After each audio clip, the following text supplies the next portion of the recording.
안녕하세요.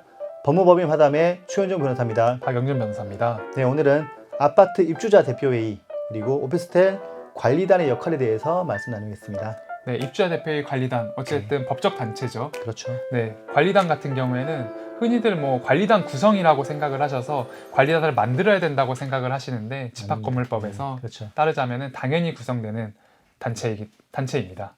그렇기 때문에 관리단을 구성하는 것이 아니라 관리단의 대표자인, 대표기관인 관리인을 뽑는 것이 그 처음 시작점이라고 할 수 있겠습니다. 네, 이게 일반인들은 잘 이해 못할 수 있는데 일단 법적으로는 있는 조직입니다. 이제 네. 나중에 선정돼서 만드는 것이 아니고 있는 조직을 이제 관리단 대표를 뽑는다라고 생각하시면 될 것 같아요. 사후적으로.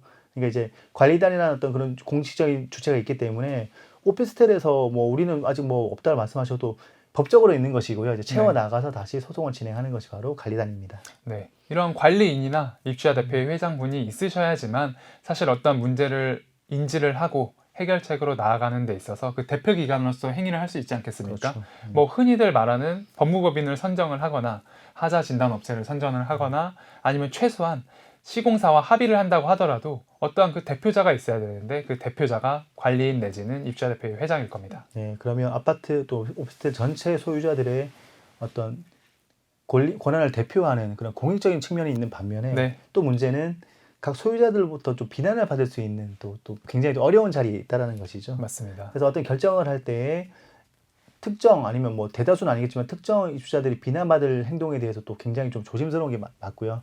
그리고 또 우리가 법적으로 어떤 일을 진행한다고 하더라도 아무리 일이 잘 돼도 사실 비난하는 분이 굉장히 계시기 때문에 거기에 대해서는 또 일견 책임을 져야 된다라는 부분도 분명히 있습니다. 네. 그리고 또 하나 소송을 진행하게 되거나 아니면 합의를 하더라도 또 시공사와 힘겨루기라는 부분이 있습니다. 네. 그러니까 주민들을 대표하지만 또 주민 내에서 불만 세력도 있을 수 있고 또 실질적으로 이제 그렇게 배상을 받거나 해야 되는 부분들은 시공사인데 또 시공사는 또 전문가지 않습니까? 이런 네. 부분에 대해서 한두 번 소송을 겪어본 게 아니기 때문에 각 단지별로 있는 입주자 대표회의나 관리단을 와해시키기 위해서 아니면 좀 뭔가 지연시키기 위해서 또 많은 노력들을 하고 있습니다. 그렇죠. 저희가 여기 유튜브에서는 말씀드리기 어려울 정도로 네. 굉장히 많은 전략들이 있고요.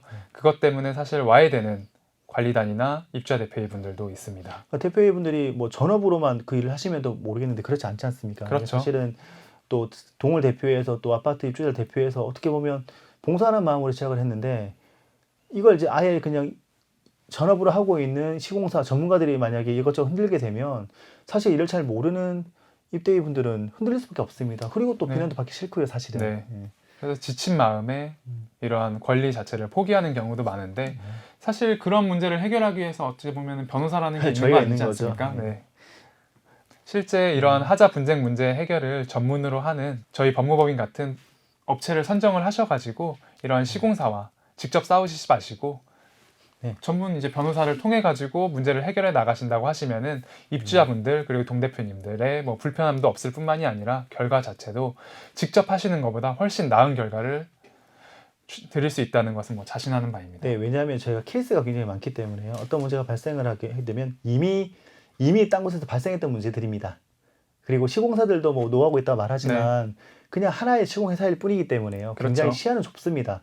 물론 노하우가 없진 않겠지만 그냥 과거에 했던 그런 방식들을 답습하는 방식이고 저희는 여러 시공사들 다 상대를 하고 있고 여러 단지를 보고 있기 때문에 최신의 판례 경향이나 아니면 등등 법적인 것들까지 다 준비가 되어 있으니까 힘들어하시는 부분들이 분명히 있으면 저희가 다 대처를 해드릴 수 있고요. 오피스텔 같은 경우에는 실제로 정말 절차적인 부분까지 다 저희가 도와드리고 관리인 선임해서 진행하는 것까지 다 도와드리고 있으니까요. 굳이 그렇게 어렵게 생각하지 마시고 저희한테 연락 주시면 저희가 절차부터 대응 방법 그리고 소송 여부 같이 논의해 보도록 하겠습니다.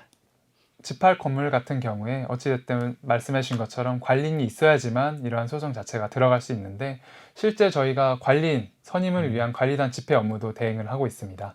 그러한 점 관리단 집회를 열고 구분 소유자, 점유자로부터 과반수 이상을 동의를 받으시는 게 굉장히 부담되는 일이지만 전문 기관, 그러니까 전문 업체, 저희 법무부인 화단 같은 곳을 의뢰를 주신다고 하시면은 생각하시는 것보다 손쉽게 이러한 권리를 구제받으실 수도 있으실 거고 원하시는 바에 따라서 관리인이나 관리위원회의 위원이 되실 수도 있을 겁니다.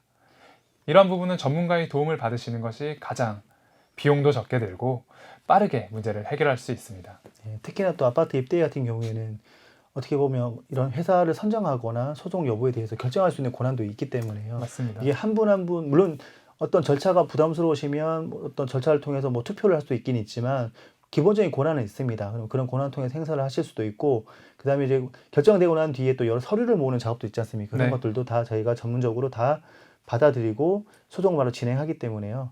절차적인 부분이나 결정하는 부분들이 잘 모르겠다 힘들다라고 그냥 포기하시게 되면 어떻게 보면 그런 내용을 잘 몰랐던 입주자들이 겨우 손해를 보게 되는 것입니다. 네. 그러니까 기왕 이렇게 입주자 대표 일을 하시면서 이제 결정하는 게 굉장히 힘드시겠지만 여러 전문가들 만나서 견해 들어보고 같이 결정하는 것이 또 그 역할을 잘할 수 있는 방법이겠죠. 네. 예, 오늘은 입주자 대표회의와 오피스텔 관리단에 대해서 설명드렸습니다. 감사합니다. 감사합니다.